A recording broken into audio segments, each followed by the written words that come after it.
Hello and welcome back to the Let's Glow Show. It's Amanda Sweet, the Creative Fairy Godmother, and I help people get fly, make friends, and save the world through community. And every single week on the Let's Glow Show, we interview amazing creative entrepreneurs, and this week is like no other. I have the wonderful Kristin Edwards, founder and owner of Bernie and Joe's Accessories and Kristin Edwards Consulting, here with us today.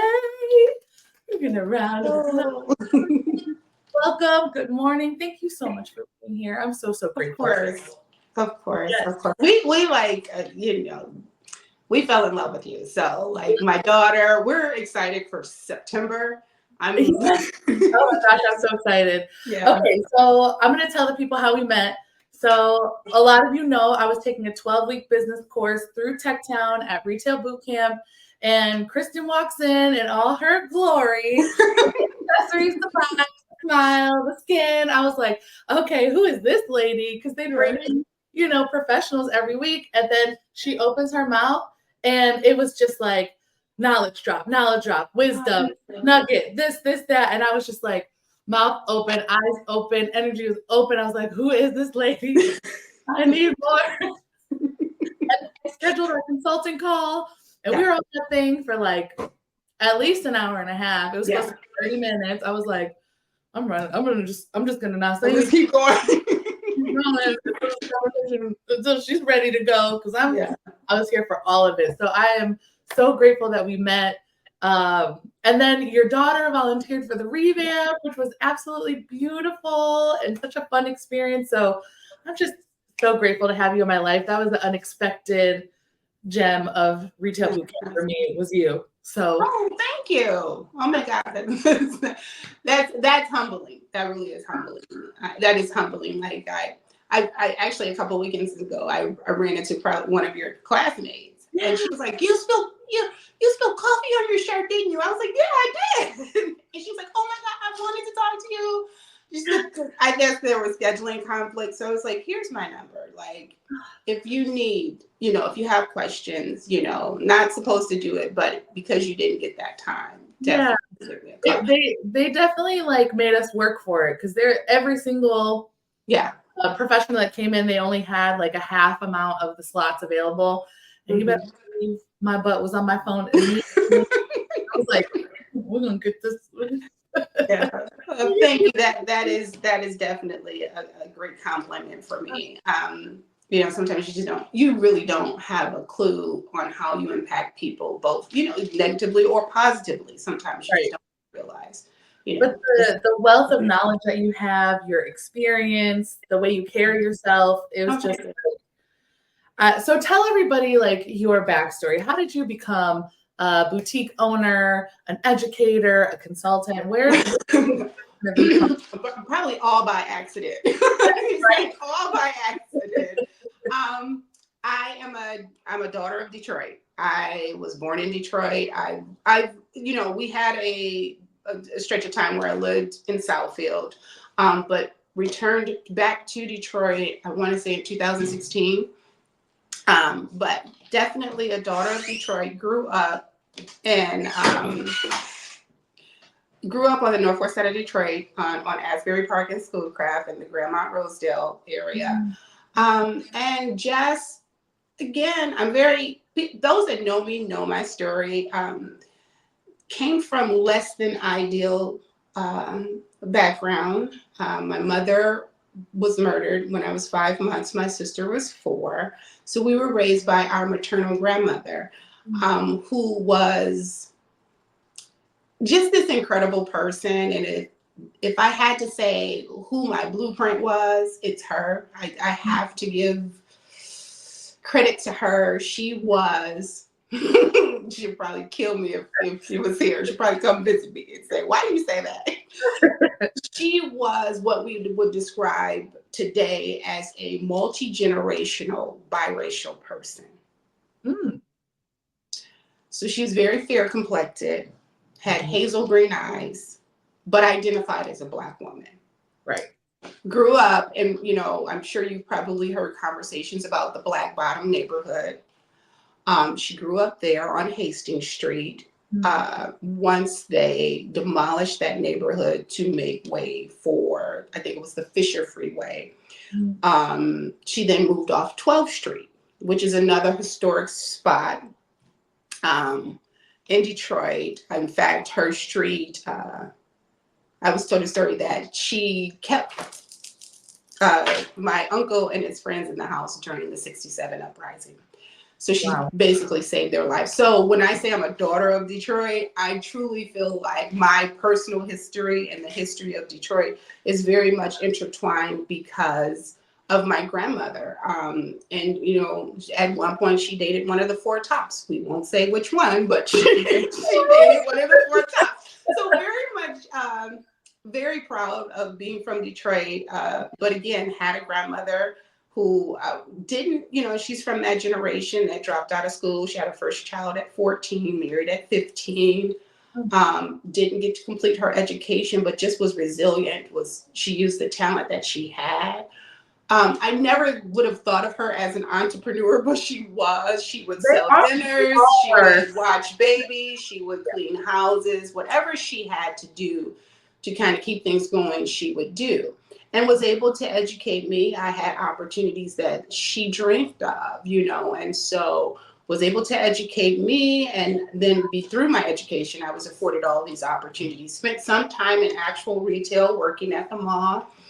Spent a number of years doing that, transitioned into corporate, worked in marketing for a while, and then landed, you know, at my current role, where I've been there 16 years, forecasting and trending and analyzing portfolios of business that have like insane numbers. Like, right. Oh, this year we're going to do 272 million. Oh, okay. Yeah. Okay, so I need to know, like, what is the experience of being in a room like that? Because we were talking a little bit before we went live, and you were, you know, just talking about the cool, chill nature of some people. But like, how do you remain like in your power in rooms like that? Because it can be difficult. It can be difficult, one, as a woman, two, as a Black woman. It can be difficult, but I guess my personal style, my personality is, in some of those rooms, you have people who make comments just because they feel like a comment needs to be made. I am not that person. Right. When I speak, if I speak up about something, it's because I have something to say, or I have what I believe is something meaningful to add to the conversation. Otherwise, I just take in information. That helps me in two ways. Sometimes being quiet in those rooms and not trying to be the one that's seen, it allows you to absorb all the information so that when you do speak, you're well informed. And so when I'm in those rooms and I do speak, I know that I know what I'm talking about. Not resistant to other information, always open to hear a different perspective. But I really do, it's a personal creed of mine to make sure that I am well versed in a topic. If I'm going to speak on something, whether it's numbers, whether it's an opinion about something that's happening in our world, I try to learn as much as I can about it. You know, and I'm not resistant. If someone has a different opinion that is well informed, and they have the background and they are able to kind of show me kind of how they arrived there. Yeah. I'm open to that. Definitely open to those conversations and differing points of view, because I think it expands you. You know, it helps you grow as a person. But, you know, I think sometimes in our world, people want to be seen when sometimes you just need to listen, especially if it's a new room. That was a piece of advice that I heard, that when you're in a new room, be quiet. Listen, learn, absorb. Yes. You know, don't go in there trying to prove how smart you are. It's a new room. You don't know who's in that room, and you don't know what you may learn. So I'm actively working on that. My husband is very much like that. He like, when people look at us together, they're like, "Oh, he's shy." I'm like, "No, he's calculating. He's reserved. he's reserved, he's calculating, he's, you know, and I'm kind of like a bull, and I'll just like run into a place and look around and say stuff. when an extrovert meets an introvert. Exactly. He grounds each other out in that way, and it's very, and Mhm. I learned a lot from him and now from you, and that like there's a lot, you know, I've made a lot of social fumbles just like walking in a place and just being all bubbly and talking and saying hi to everybody. And, you know, while there's nothing wrong with that, there is also Oh, things, absolutely. you I was know, raised by my grandmother. Manners are very, very important to me. I always, please, thank you, if you would be so kind. I grew up in a tradition when you're saying greeting people, like when you walk in a room, hello, how are you? And you just acknowledge a person's presence there. yes. That's it. I think that is such a simple thing. You know, sometimes I hear that feedback and I'm like, do I talk too much? And I'm like, maybe a little, but that's okay. But I think it's just because I'm a chatty catty myself. I think that it's really understanding in which rooms. If you're in a room, if I walk into a room and I look at the resume of people, and I don't want that to sound like elitist, but Sure. sometimes when you are with somebody, and it's also about just having a sense of humility, not having an inflated self-importance, but just, as much as you think I know, there are women who I walk in the room and I'm like quiet, because I know as that this woman talks, I'm going to either learn something about my professional life, my personal life, maybe grab a nugget about how to be a better mother, a better friend, just a better person, a better woman moving through this community. So I just think it's like, it's great to be social. You do have some people with funky energy. And one of the things that I do hold, and I do move through life holding on to this. I read a book, The Four Agreements, which most people have heard of, Yes. because I see it always floating on social media. Yes. But it is such a life change. It was, for me, it was a life changing book. It helped me to really just gave me a whole new perspective of how I was looking at things. And, one of the things that, that book teaches is to not take things personal. Yes. So that when you get that resistance, when you're like, hey, how are you? And you get that like reaction, that's that person. That's whatever's going on. Yeah. That lives within them. 100%. Yeah. And so, don't take it personal was a great way of, that book, The Four Agreements, was very high, kind of woo-woo way of saying it, but it was a lesson. It was a seed that was planted when I was a young girl by my grandmother's brother, my Uncle Gerald, who was also my godfather. You're probably going to hear about my family because they shaped me. Yes.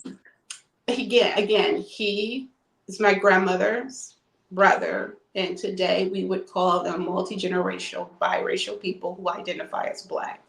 So very fair. He looked Italian. Okay. He looked Italian. Sure. And so he identified as Black, and he worked in Dearborn years ago when it was not such a great place for a Black man to be. And one day he was over and he was sharing kind of how he wouldn't stop for gas. He made sure he wouldn't buy anything in Dearborn. Okay. Because he was like, they will not get my money. And so, and he was kind of telling us, like, don't buy it. Like, he was kind of, now again, the racial composition of Dearborn has changed today. It's a completely different community. But back then, we're talking probably mid 80s, early 80s, And he said that, and I said, someone asked him, he said, well, Uncle Gerald, how do you feel about that? Doesn't that make you angry? And he said, that's their problem. It's not mine. And he turned to all of us kids. He said, look, when someone has a problem with you, that's your problem, especially if you know you've not done anything to them. Sure. If you haven't harmed them anyway, that's their problem, and you leave their problem with them. Yes. And so, in my day to day as a I love it. So I tell, and the day to day in my job as a Black woman who has to tell white men about money. Okay, so that can be challenging in certain rooms, Yeah. because it's okay. I think it's okay when you're planning events. I think, and for some men, it's okay when you're planning events or you're doing what they call those pink collar jobs. But when you're as an analyst saying, okay, based on your sales activity, these are my recommendations, and you need to do this. Mm-hmm. Some have not, and let me be completely honest, I've not had. I've had some negative experiences, but the positive ones absolutely outweigh the negative ones. I am a respected person. My voice and my opinion and my recommendations are respected in those rooms. And so, but I've had to use that to guide me. Like when you encounter some weird energy, just this don't have anything to do. Return to sender. I'm gonna leave that with you, girlfriend, boyfriend, what have you. So yeah, so that's a nugget. That's how. Those are some of the things that help me navigate those rooms. But it also has helped me identify some of the scarcity mindsets, because as entrepreneurs, I will have days looking every day. I look at those numbers and then we'll turn to my business and be like, I don't know how, Jesus, how we gonna do this? I don't know. And so it is a reminder that there is wealth in the land, that there is wealth, there is enough for everyone. And sometimes if depending on the background you come from and depending on kind of the things that you encounter or sees that maybe someone unintentionally, doesn't mean that your family were malicious, bad people, but sometimes we say things out of our own mindsets or our own brokenness, and it's implanted in a child. And so as an adult, we have to unlearn. We spend a lot of times, people think that therapy and personal growth is like learning new things and learning new ways of being. And yes, that's part of it, but a bigger part is unlearning those toxic mindsets, those limited mindsets. And so that scarcity mindset was like, there's not enough. There's not enough capital for me to do this. There's not enough customers that will buy. And I'm speaking to myself right now because we had a whole day yesterday. You are preaching to me right now, because I feel like I'm, since Retail Bootcamp ended, a lot of beautiful things have happened, and I've recently met with one of the coaches from the class with Christina, and love her, love the program and what it offers. But I'm like, I had all this like high energy at the end of the class. I was co-hosting Live in the D. I won the grant. I opened up my business bank account. I sent out proposals. I was like, and then this week I'm just like, it's crickets. And she's like, oh, this is just the beginning. Like you need to figure out a way to get through, like what are you going to do to make sure more proposals go out, more of these conversations are happening? What is your plan? And I'm like, there's supposed to be a plan. Like I thought it was, I know. But it's like, I always say that these conversations are divinely timed. And I think this conversation is very divinely timed because I'm now in a space where I'm saying publicly to the world, I am an entrepreneur. And now I feel like my bank account should also reflect that. But, so many people around me have said, like, being an entrepreneur is hard. It's not fabulous. It's not easy. Money takes a long time to cut. Like all of these, realities for some people. And I'm trying really hard to focus on what I'm good at, the systems I have in place, that the money will come, but I'm combating some of these voices from people that I trust and have paid money to advise me, who have told me like all this stuff, this about being an entrepreneur that are not necessarily on the positive side. Maybe it's on the constructive side. And some people are on the fearful side of like, my family has always been concerned about my financial well-being. They're like, you're not going to make any money doing all this stuff you're doing. And I'm like, I will eventually. I will, and they're like, okay, but don't quit your day job. Don't quit. And that's okay. I think that's the ideal. People think that, you have to quit your day job. Not necessarily. Sure. I would never recommend that. If you can parallel that, if you can scale your business while maintaining your full-time job, then you do that. But I think sometimes we feel like, oh, this is a negative when it's just a reality. And I have suffered from the ostrich that buries her head in the sand. I have suffered from that syndrome where you feel like, okay, if I don't look at it, if I don't think about it, if I don't look at it, if I don't acknowledge it, I'll be able to overcome it. And it's just that's just not how things work. You know, sometimes you have to look at that thing head on. But I think that when you understand, okay, this is the obstacle, this is going to be the challenge. For instance, with this business that I'm building, Bernie and Joe's, and it was birthed solely out of wanting to be of service to the neighborhood I grew up in. I grew up in Grandma Rosedale. We had fabulous shopping in our neighborhood. You know, Grand River and Greenfield, or Grand River and Finkel, that is where we would go before we went to the mall. And there are some retailers over there that are really trying to bring that back, but you know, a lot of it had been lost. And so I want to be a part of that revitalization. I want to be a part of the entrepreneurs that brings that fabulous shopping back to the Grand River corridor. Yeah. All that being said, you know, it's okay.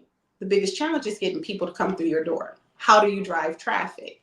I can in driving traffic, it's difficult. I know a number of boutique owners who had fabulous taste, had great products, but didn't have enough traffic to sustain.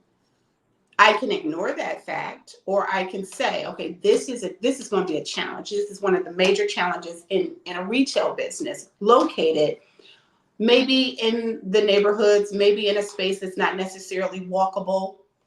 How do I then address that challenge? Well, okay, you know, you got to drive traffic. So research which ways you can drive. What can you do? And then that's when you go to the library. That's when you listen to podcasts. That's when you surround yourself. You go to retail boot camp. You reach out, and there's so many organizations in the city of Detroit now where you can get technical help. You can get, you know, direction on. Not only can you get direction and technical help, they also will offer funding and financial support because they want to see local business owners win in Detroit. And I think it's such an exciting time. But I think we all do that. We realize like there may be some challenges and you're like, that's just negative. I'm not feeding into any negativity, you know, I'm flying above the negativity. Right. But sometimes it's just a reality and it's just going to be a challenge. And one of the things I tell like my children is that some things are just the cost of admission. And what I mean by that is that when you have a goal, whatever it may be, whether it's a business, whether it's, you know, eating better, whether it's, you know, whatever it is, there is going to always be a cost of admission, meaning there's going to be just things you have to do in order to attain it. It's just the cost of admission. And I think the sooner that you kind of face those things, now you will have people who are naysayers, you will have people who, because they haven't done it, can't imagine you doing it. And they don't have the self-awareness enough to know that, oh, you're speaking from your own limitations. You're speaking from your own fears. But I do think there are just some realistic challenges to everything that you are trying to accomplish that you just have to just like, okay, this is going to be a challenge. What is the solution for that challenge? How do I solve for that? And to be perfectly honest, the company I work for is $1 billion company. And that is the same conversations. And it's mastering the pivot. I cannot like those of us who have been there, I've been there 16 years. Those of us who have been there as long, like that long or longer. I'm thinking of one person in particular. And we have been to so many meetings and, you know, like these are our big corporate wide meetings. We've been to so many of them over the course of our time there. And like this last one, I looked at her and she looked at me. I go, so we're going back to the 2012 business strategy, you know, because They just are trying, like, let's try this and see what works. And then if it doesn't work, we pivot. Sure. And so the joke is like, oh yeah, like everything we outlined as strategy, that's what we did in 2012. Yeah. So we're circling back to some of these things because business changes, the world changes. And so you have to be able to pivot with it. And that's basically, you have to master the pivot. And sometimes it is saying, this isn't working and this isn't going to work. So how do I pivot this into something that may work better, bring in more customers? Do I expand? Do I change? And it's just kind of going through that, talking to customers, talking to people to kind of really make an informed choice. I love that you say that because it makes me feel hopeful, because that is, if there's anything I'm good at, it's just picking up a new idea and giving it a try, trying something different, trying something new. But I think the thing that's new for me is like saying I am charging for my services, because there's a version of me 16 short weeks ago that was like, I'll do it for free. I'll do it for free. I'll do it for free. Everybody giving, endless giving. And then at the end, I'm like burnt out, broke, tired, and wonder why. Like, why is this happening? Not like looking at it head on, like, oh, I just gave all of my services to all of these people for this whole year for free. For nothing. And I think one of the challenges that we all have is that when things come easy to us, because we're gifted, like we are, the creator gifts us with different talents, with things, with personalities, with things that just come very, very easy to us. Yeah. And when things come easy to us, we don't understand the value that represents to someone else. And it actually same thing, you know, when I first started talking to the previous director about retail boot camp, because I was like, oh yeah, I help entrepreneurs in Detroit. I'll volunteer. Absolutely. Because I do have a deep belief in service. You give back to what has given to you, you know. And then even going further into esoteric giving, like you give because you can, without any expectation of any type of any expectation of any return from that person or whatever. So just really, that is just kind of like a pillar of my belief system for me. And so I was like, oh, you know, well, I'll do it for free. And I thank God for Sarah. She was like, well, she said, and this is exactly what she said. I was like, oh, yeah, I'll do it for free. And she goes, well, I got money. She said, I got a budget. And, you know, and it was, again, goes back to what I said. Like, so she said, what is your fee? And I said, well, let me think about it. Let me kind of give some thought to it. And can I get back with you? And she said, yes. And I went to the salon because my best friend is my stylist. And I was sitting there, and it goes back to what I said. There was a woman and my friend, when I tell you, just as a stylist, the women that come through whose hair she touches, you're talking about really incredibly talented, smart, powerful women in Detroit. And so I was kind of, and it just so happened I had a hair appointment. She had another client there, and I'm like explaining to my friend what, you know, I'm like, girl, they're asking like for me to give a price. I don't know what to say. Yeah. And what those women said, she said, did they give you a range? And I said, yeah. She said, do not select the bottom range. Go for the middle. Figure out, she said, do not give them the lowest rate. I don't care what you do. Do not give it. And so that's one of those moments where, yes, I've been in rooms with millionaires, but it was in my best friend's suite getting my hair done where I got a piece of advice that really not only changed, it changed my life in a way that now I have this other revenue stream. Not only is it a revenue stream, I get to touch and talk with other entrepreneurs. And just like you guys, you know, say, I give you all nuggets, you all bless me too, because it is an exchange, you know. I love seeing you all do well. I try to support the ones that I can, you know, in any way that I can. So, but then you also you all act as inspiration, because you, just like me, in one sector of my life, are out there trying to build something, to be of service, to, create a new revenue stream for yourself, to add to the, I don't want to say cachet, because that is so not Detroit, but just to add to the energy and the uniqueness, because Detroit is a unique city, we've been through things that have built our resilience. We have a certain flair, we have a certain style, we have definitely a swag that if you go into other spaces and you see somebody from Detroit, they're from Detroit, Right. So just to be able to add to that. So it's an exchange where, yeah, I can give that to you, but you guys also give it to me. But again, you always have to be open and aware, because like I said, yeah, I'm sitting in the room with millionaires and really smart people, but it was in a salon suite where I got a piece of advice that radically changed my life. So, and because it also changed my mindset about what I bring, that this is valuable. People find what I do valuable, but because I do it every day, it's normal to me. Right. This is normal. So it's just like, oh yeah, girl, oh yeah, oh, you should do this, that, and other. And it took me going through that process and going through that journey to understand the value that I bring. And it's the same for you. Like, and anyone who's listening, I don't care if it's that you bake cakes or you cook well or you're good with kids. Sure. That is of value to someone, and someone would be willing to pay for that service or that convenience, So it's just really understanding our value. And I think it goes into, to get a little woo-woo, it goes into that worthiness.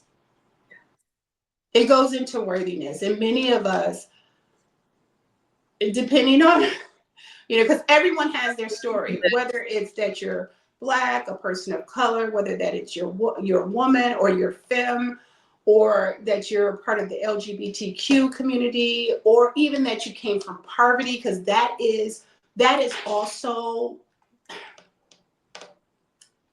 that class, that socioeconomic space, that is a form where people are shut out, and marginalized. Yeah. So if whatever it is, I think when you come from those backgrounds, you encounter things where you start to question your worthiness, you question your value. So you show up in spaces willing to give it all away, because we haven't taken the time to understand that we are worthy. And we're worthy just because we're worthy because we're children of the Creator. Yes. Creator makes us worthy. But then also we're blessed and we are given certain talents and our personality, even the way we're wired. The fact that you love to talk, here you are having a conversation, that this conversation hopefully will inspire someone to start their business, encourage someone to keep going in their business. And it's because you like to talk, girl. Yeah. And but I think in our day-to-day, it's that worthiness piece that I think I'm actively working on building up. Yeah. Because this is what I'll find. I'll find that I'm in my space of creative genius, like when I'm doing the clothing swaps and or like bringing people together. And like yesterday, I was talking to one of my amazing friends who I happily paid to do all of this work for me that I could have done for myself, but I paid her, and she asked me for help on something, and I was like, yeah, boop, boop, boop, boop. Yeah. And I know if I would have said, this is my consulting fee, she would have been like, happily, I'll pay. And but because it's something I do every day, and the clothing swap stuff, it's like something that's second nature to me now because I've been doing it for more than 5 years. I'm like, yeah, you just do this, and that. Give them the roadmap, walk away. Then they're building, they're making money, and I turn around and they don't, and I'm like, wait a second. Did I like just throw myself under the bus? Like how, and when you speak of like class and like spaces that we're in, I'm just getting rushes of like memories and experiences that I've had and what's causing me to be in this space of like, I have to give, but it's an energy exchange. And I know this, I know it's an energy exchange, and I know my energy is of value, but I'm struggling to get from, I need to change my language. I'm actively working on getting from the struggle space of saying like, I absolutely cannot charge you for this. Like, this is just not enough. It's not, I don't know enough. Like, I'm not, to the space where it's like, yes, this is my rate. And then they'll pay for it. I feel like I'm in between. Like, yes, this is my rate. This is my rate. Yeah. No. And it's like, you know, this is my rate. I get and you never, like that. But I also think you never want to talk to me again. I understand that. That's the space I'm in right now. Yeah. Like, and that's okay. I think that, because again, it's something I'm learning from too, you know, because I want to be of service. There are definitely going to always be people who can pick up my phone. My best friend, my best friend who owns a dispensary, she owns a dispensary out in Bay City. Yeah. She's gonna always get free stuff because she'll be like, "Hey girl, what you doing?" I'm like, "Okay, you know, like I need some, this is what's going on, what's happening," and I will rattle it off so quickly because it is so second nature. Yes. But just likewise, you know, being at a pop-up last Saturday, well, 2 Saturdays ago, and running into a former student of retail boot camp who was like, "I didn't get time with you. Take down my number."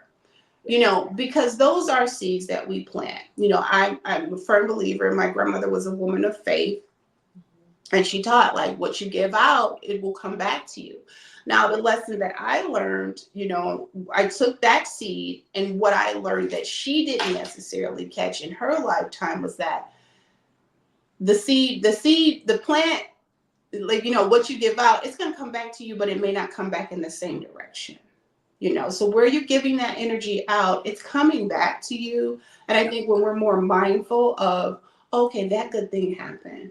Oh, that person was willing to help me. You know, that person just kind of freely opened this door and made the recommendation. Those are all the spaces and places in which those good things are coming back. And, you know, so it is about, it sounds corny, but it is about moving through life front centered and grounded in gratitude and understanding that this thing is working for you. But we do have to unlearn some things. I mean, like something as simple as, you know, growing up in church, you know, again, it was very altruistic. That's what we were taught. We were taught to give. We were taught to serve. We were actually taught that it was evil to ask for money. You know, that money was evil. Like you hear the sayings, money is the root of all evil, which is, from what I understand, a misquote. It's the love of money. It's the prioritization of money and property over people. Sure. That is evil. You know, when you are willing to displace people, when you are willing to oppress people in order to make, you know, another $1 million, well, that's evil. You know, that's evil. So, you know, but when you're in a space trying to create something, trying to give to your community, but also create a revenue stream where you can take care of yourself and your family, there's nothing evil about that. But yeah, I think when you get to the heart of it, it's worthiness. It's like, because if you were selling a t-shirt, you'd be like, oh, okay, I paid 10, I need to make that.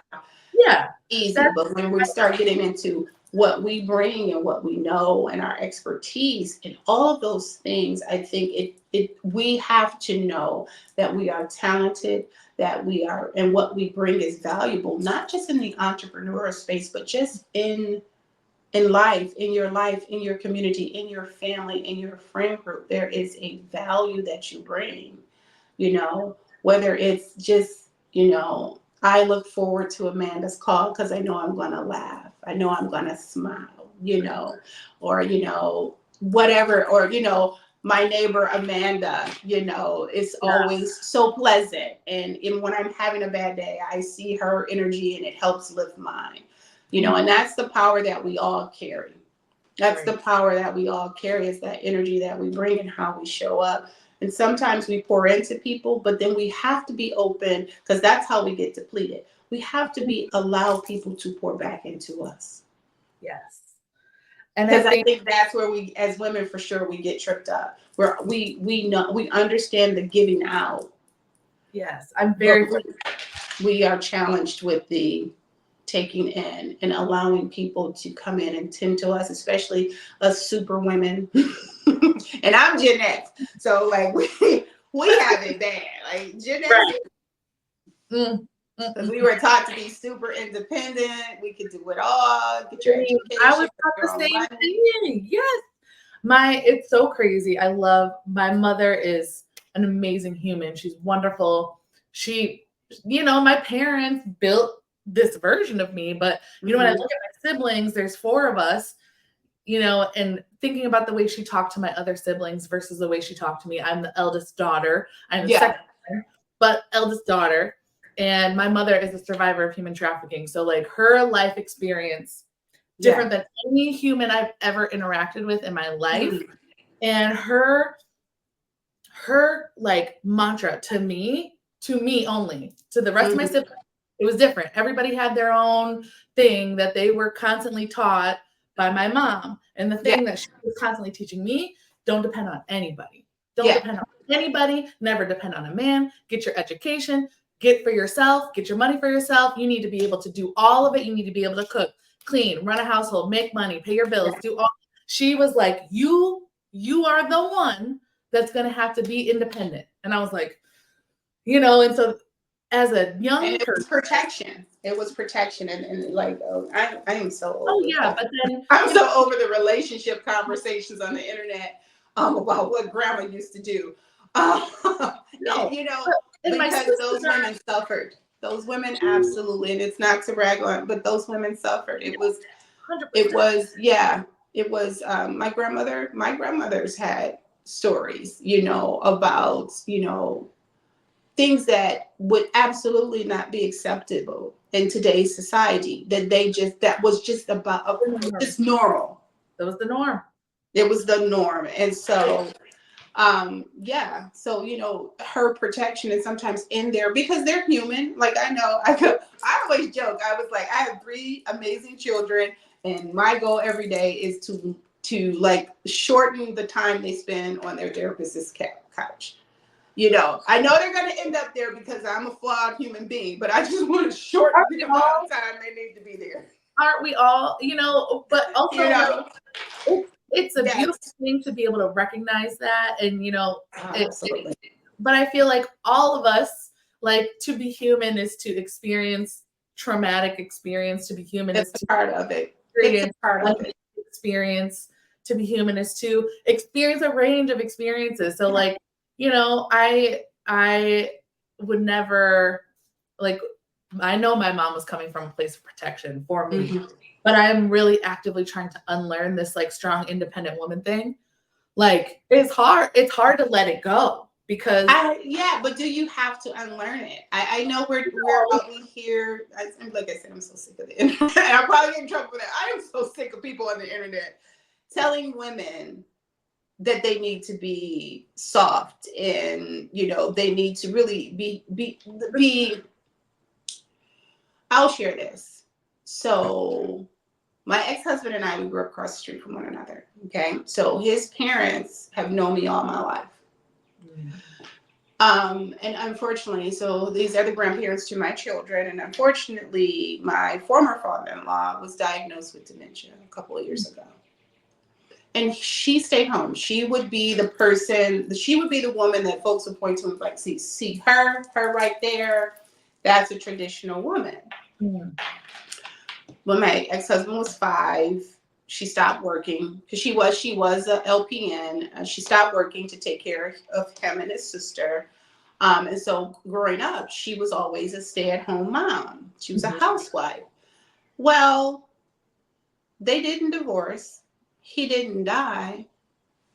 He ended up getting a diagnosis that made where now at 70 something years old, this woman has to learn how to pay taxes and how to pay bills because he did it all because he was absolutely a traditional man, paid every bill to the point she was like almost in tears. She said, I just feel so like she was embarrassed. And I was like, why are you embarrassed? You actually had a good husband. He wasn't perfect, but like he took care of you. So she didn't know how to pay the light bill because she never had to. but he is still here. She's taking care of him, and now she has to learn all of this in such a late stage in life. Thankfully, you know, my former sister-in-law is there to assist with that. But imagine that as a woman, you know. So I think we always need to be educated. We always need to be able to, because there are going to be times where you have to step up. Women need to know how to manage money and pay bills and to be strong in that moment. Do you imagine the strength? She has lost her husband while still taking care of her husband and having to learn all of this new stuff at 70 something years old. You know? So and she is a smart woman. She has always been a smart woman. And so she's learning it, and she's a strong woman, but, you know, so she's doing it. So that ideal of, you know, being, because what it is not being soft, it's being, to me, easily controlled. And that's, now there is, you know, there is a toxic independence where you're like, no. I know I'm tied to the train tracks, so the train is coming, but I'm going to get myself off. If people are offering help and you refuse it, that's different. But I do believe that, you know, this ideology, and it all falls into gender roles, that, you know, women are supposed to be kind of not independent and not, because it's not even really independence, it's really just being responsible. When people are talking about, when the critiques about independent women are really they're coming for women that are responsible and are able to take care of themselves. And do we need balance? Absolutely. As with everything, you have to have balance in everything. However, I don't see, I mean, you know, I think a man should want and desire. I'm telling you, I got 2 sons, and I'm like, listen here. Don't bring some little wounded bird in here, you know, like, you know, and that doesn't mean that I'm, you know, like one of the girls I really liked, she had some challenges in her background, but it made her super independent, and she was willing to work, and she was willing to get out there. And I'm like, she would be a good partner, because she would help you build a life. I remember I was on a date with my husband, and we had been dating for a while, and my husband is amazing. He's really teaching me to allow the feminine energy of receiving. Like, we are actively working on that constantly, because you have some toxic independence about me. But I remember we were on this date, and I for whatever reason, I needed to tell him all of my trauma on this date. Like, I was planning on it. I was going to talk to him about it, and I was getting nervous about it. And this is like, so I had several abusive relationships that I was in. And then I got pregnant, and I decided to have an abortion. And it was the best thing that I could have ever done for my life, because it was life or death in all of the scenarios and all of the options. And I was like, this is the route we have to go. This is the life that I'm choosing. If I'm going to choose this life, it needs to be one of value, which has now brought me to become this version of me. But I remember sitting there thinking, like, this is getting pretty serious. I want to tell him that I've been pregnant before by someone else. You wanted to share. I wanted to share it with him. And I remember being nervous and like, I have something to tell you. And he's like, what? And I told him my story and told him about it. And I was like, I have a lot of baggage. I know that. And I was like, I'm actively working on like releasing that baggage, but there's stuff that I'm carrying, and this is what this looks like.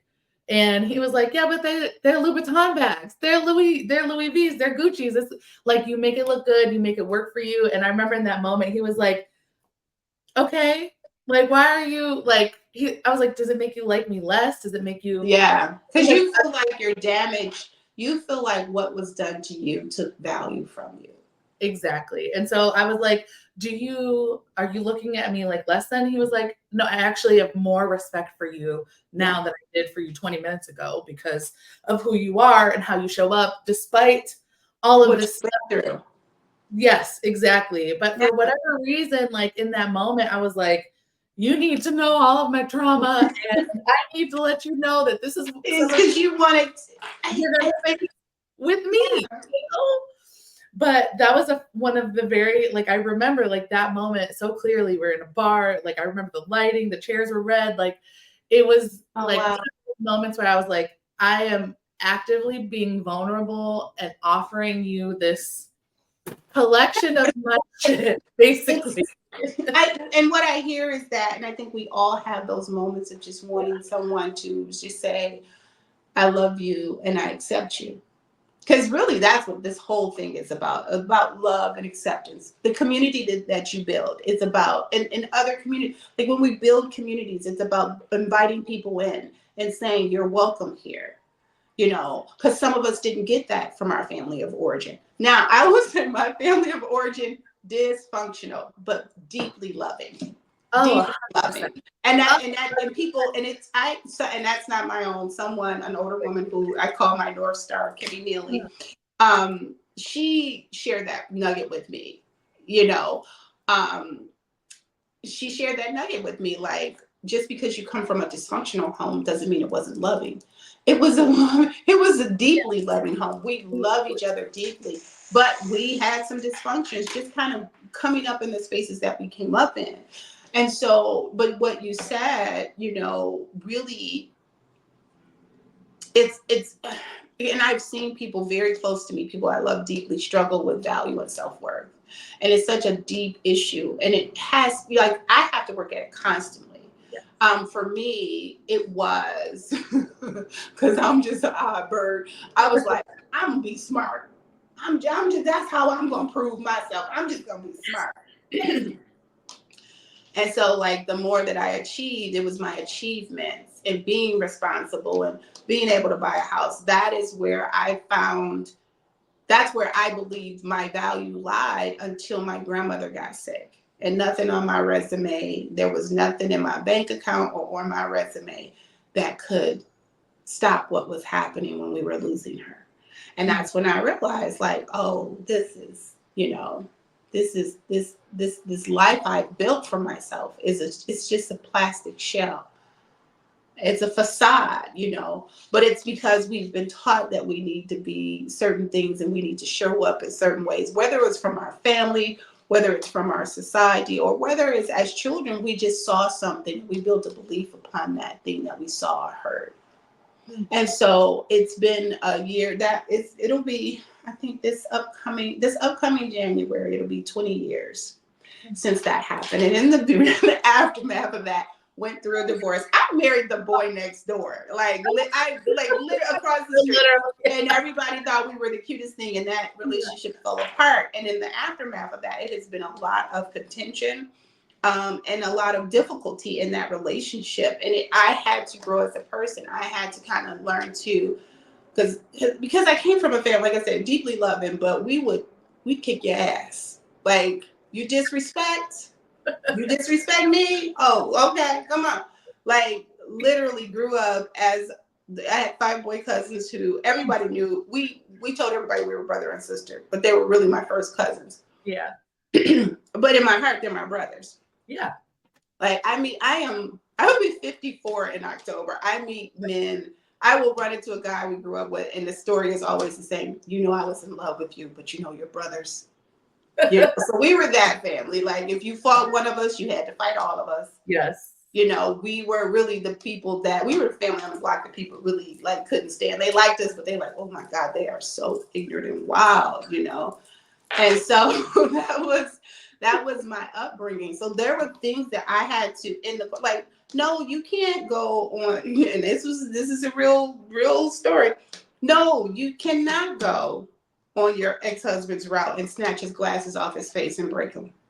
That is a federal crime. What are you thinking? This is actual conversation I have with my older brother. It's like, what are you thinking? You know, you can't know, because that's where I was with it. So it was really unlearning, like, okay, how do you move in this situation? Yeah. Because you have a person who is being disrespectful and dishonest and you know, not keeping the promises that were made. And that's what I mean when I say dishonest, not keeping the promises that were made.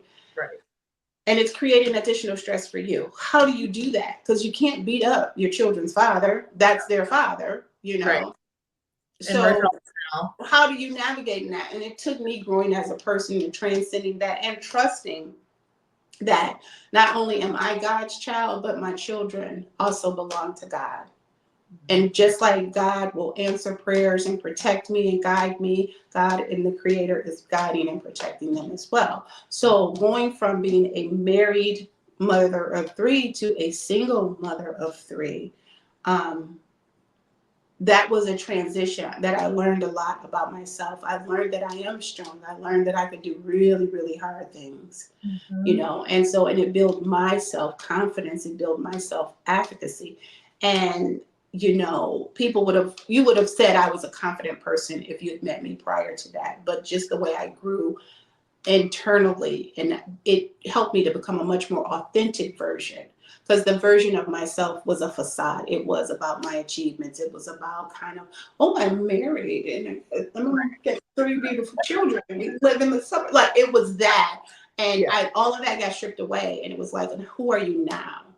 And so I have settled into this very comfortable version. And I don't even want to say version. I settled into myself, who God created me to be, not who I thought I needed to be. And so life is real cool right now, you know, because I can, when I look in the mirror, like, and even when the house is dirty and my hair is standing on top of my head and there is no makeup or earrings or cute outfit, I like that chick. Yes. I like that chick. I see, like, she cool. She mad cool. You know, she like, she's just a cool person. What? At the end of the day, that's the most important thing. That We is have to so like ourselves, you know. We that have to like ourselves, and we have to know that we are worthy and that we are beautiful and that we are actually loved, whether no one else, like everyone else outside of us, is just affirming what we already know, is that we're loved and we are divinely created, you know, for a particular person, for a particular purpose. And that's why you can't look at others. Like my younger sister, I have a younger sister, we have the same dad. She's a minister. Is a minister, and she's out serving in the world in a very particular way. Yeah. But I'm doing this, which is in the business space. So where she's doing what she's doing, what I do in the business space, she does in the spiritual space. Yes. But But it's all serving. so spiritually, like, you know, so we didn't even get to touch on like we can keep going. like, because you are a mathematician, you are a business strategist, you are a financial analyst. Like, we didn't even get to touch on that.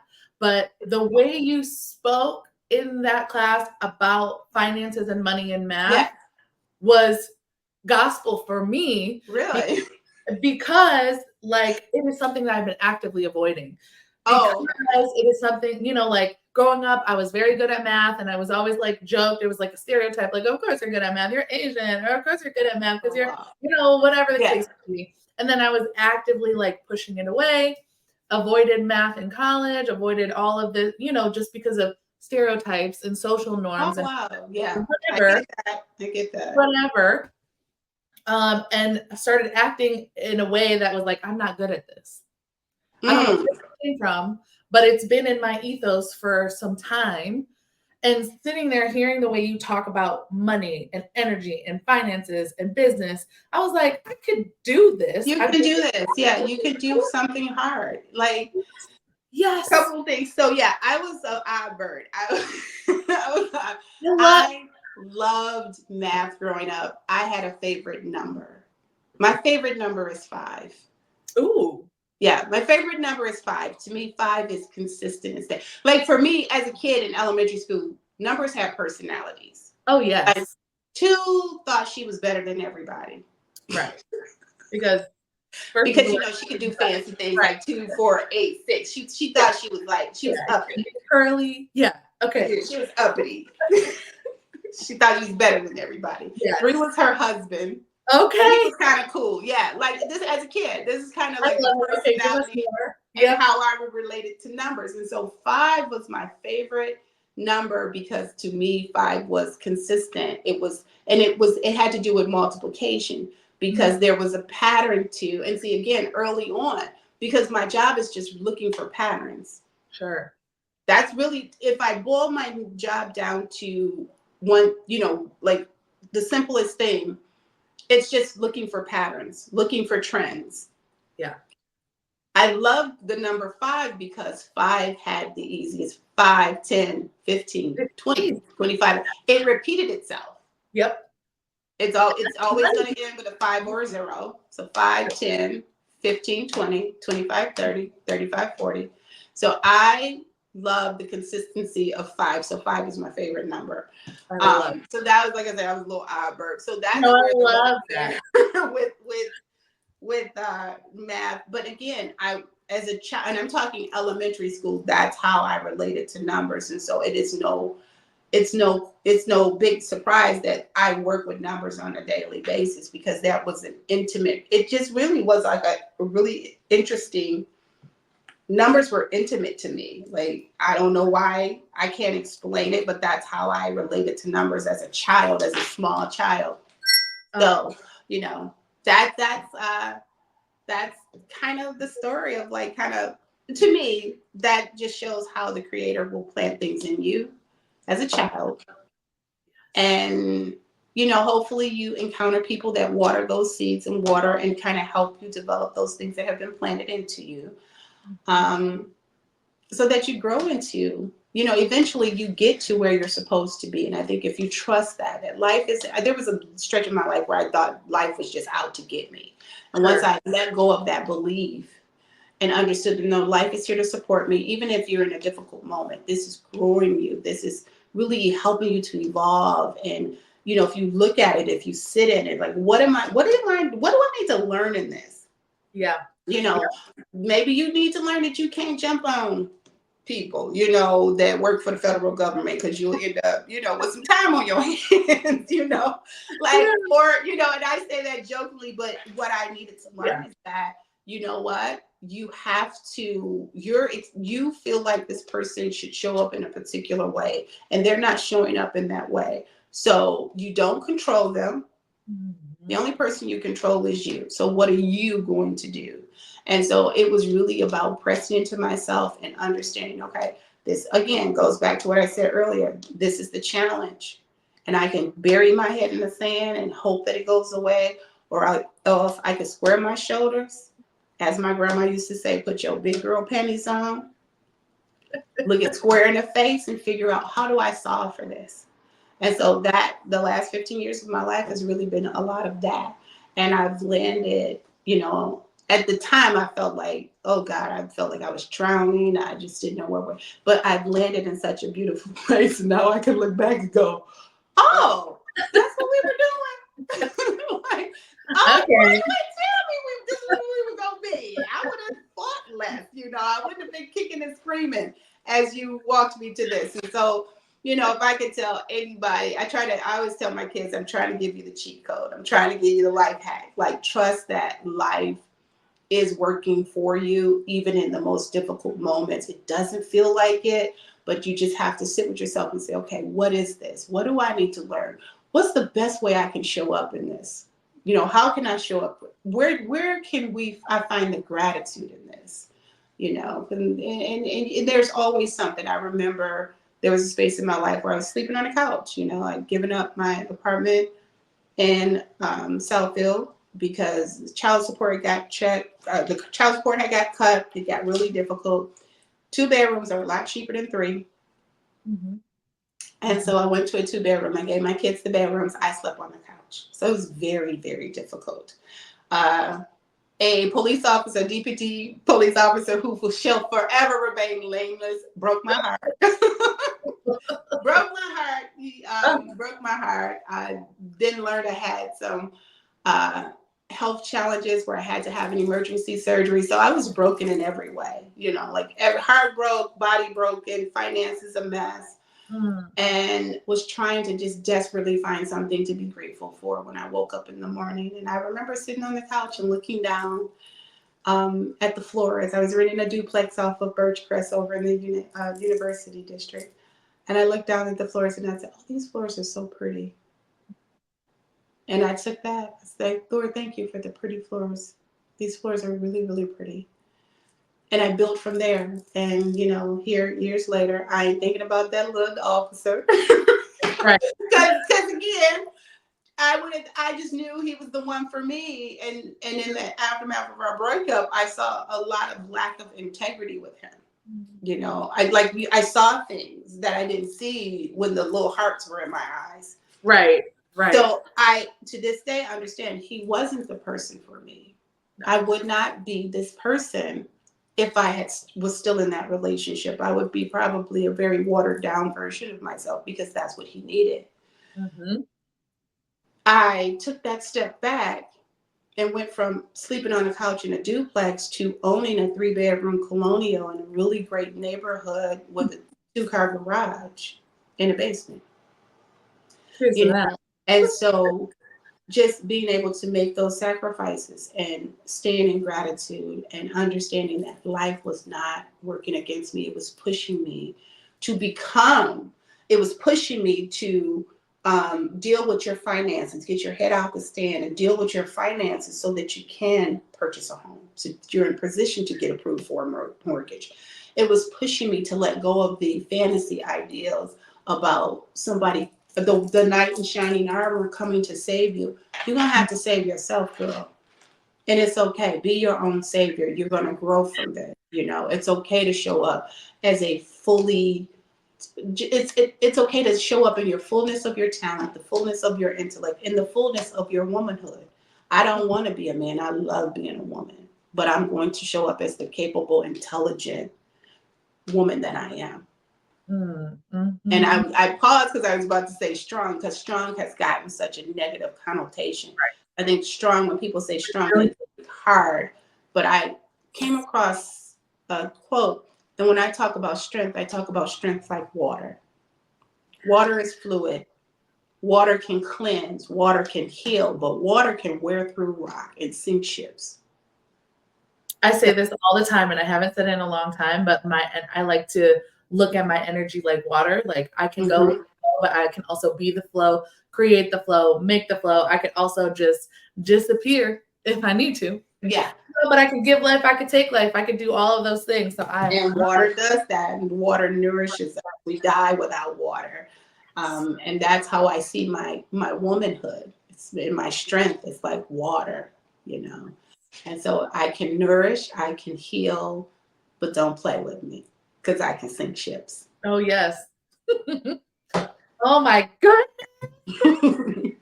I could talk to you like forever. We could come on with the PJs, the popcorn, because I could go all day. I know you have a meeting in about 15 minutes. So what is one last piece of advice that you have for our amazing viewers watching and for me? Because you've been preaching to me this whole time.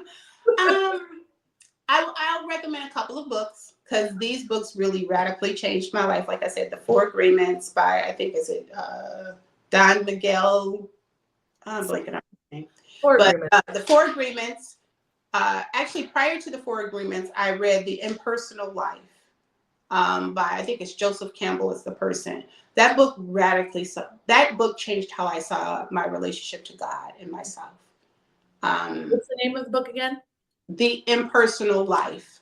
The Impersonal Life. All right. Yep. So The Impersonal Life, The 4 Agreements, Love Without Conditions by Paul Ferreira, Yellow Man's Acts of Faith.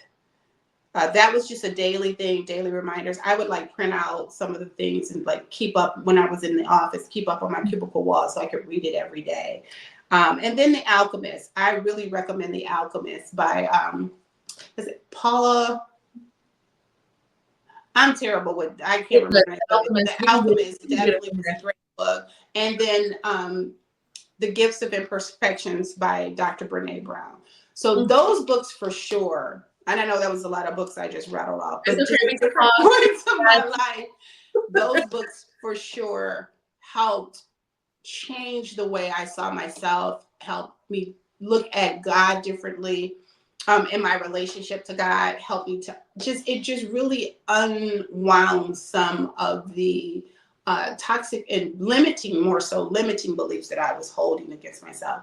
And so, and then just those books, definitely pick those up. You'll find them.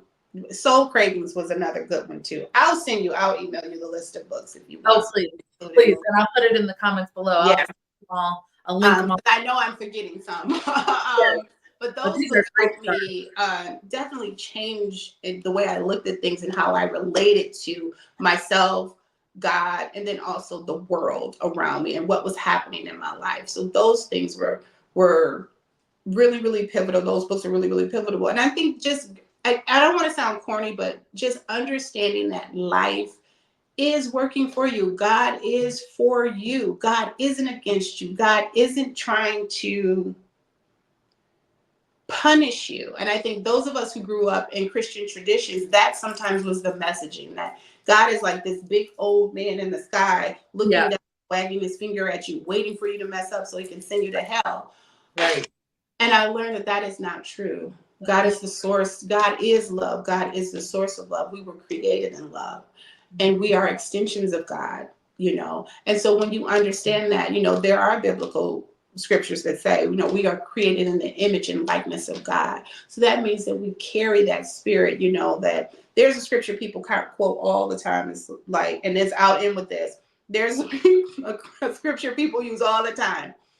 And they kind of use it out of context. It's like, I can do all things through Christ, which strengthens me. So they take that one sentence. But I learned from a nun, because again, it all works. I learned from a nun at Marygrove College, because that's where I graduated from, that you have to read the whole passage and to really understand what a scripture means. Reading one scripture is like reading one sentence out of a paragraph. Sure. So I went back, and this was during one of those really difficult times in my life, when I had low places in my life. I went back and I read that whole passage. And it's the Apostle Paul. And what he's saying is that, you know, I've had a lot and I've had little. And I'm paraphrasing. I've had a lot, I've had a little, I've been high, I've been low. But I've learned that I can have a sense of contentment. I can maintain a sense of contentment no matter the circumstances, because I can do all things through the Spirit of Christ that is at work in within me. And what I took that to mean, I'm broke. I'm single. I'm a single mother. I'm a Black single mother, because, you know, according to the internet, we are the villain. Right. So I'm broke financially. My body's broken. I'm sick. I'm divorced. Got 3 kids. I work in a corporate space that sometimes, you know, treats me as if what you doing here? Right. How did you get in? You know, so, but no matter what my circumstances, whether I'm in a relationship or whether I'm single, whether I'm, you know, whether the paycheck, you know, I'm living paycheck to like the Thursday before the next paycheck, whether I got, you know, O's, and racks upon racks upon racks. Whatever my circumstances, whether I'm grieving, whether I'm, you know, good, whatever my circumstances, I have the ability to reach and find joy and contentment. I have the ability to bring in peace and call in peace, because there is a power that's at work in me that has been placed there by the Creator. And we all have that. We all have that. I don't care what you look like, where you come from. We all have that access to our Creator, to listen, to always talking to us. Prayer is just a conversation between you and your Creator. Yeah. So know that no matter where you are, entrepreneur, person listening to this, you know, whether you're an entrepreneur, whether you have a thriving business where you like, I don't know how we're going to pay the bills this week, whether you're a mother, and even to the single mother term, I'm using that because that's the language that, you know, the culture uses, but I don't consider myself a single mother. I'm just a mother. My relationship status has nothing to do with my motherhood. And I had an incredible village. God was with me. I had my friends and family rallied, and my children always had what they needed. So my relationship status has nothing to do with my ability to parent. But no matter where we are, no matter what we're going through, that you have the ability to reach in and access joy, peace, strength if you need, because there is a spirit. You have the God in me. Mary.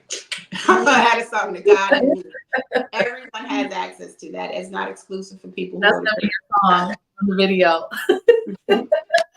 So, you know, and that's the thing I would leave. That's the thing that having that knowing and that understanding really pulled me through some very difficult times, knowing that God is with me. Life is not trying to beat me up. It's actually pushing me to my highest good.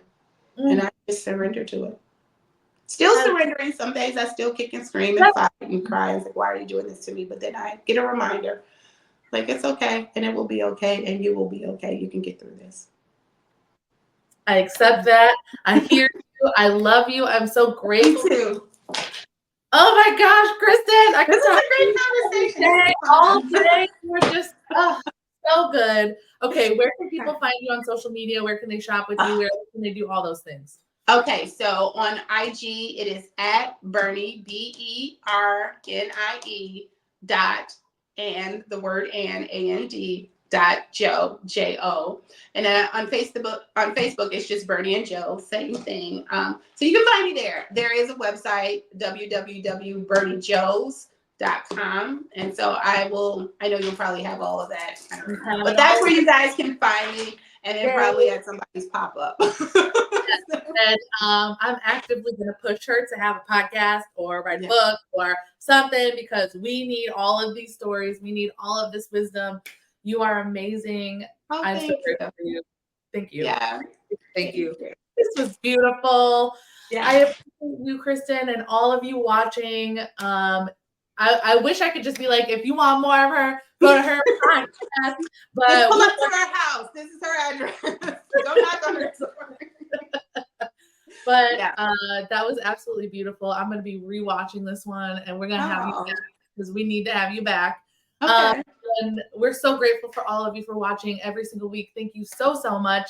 The Clothing Swap Festival is coming up September 7th. We are looking for volunteers, and we're looking for sponsors. So if you're interested in getting your marketing, your business, your branding out there, let us know. We have some awesome sponsorship opportunities.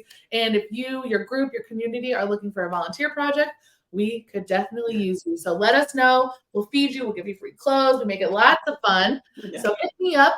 Otherwise, we will see you next Wednesday with another creative entrepreneur. It's Amanda Sweet, the Creative Fairy Godmother, and this is the Let's Glow Show. See you later. Bye.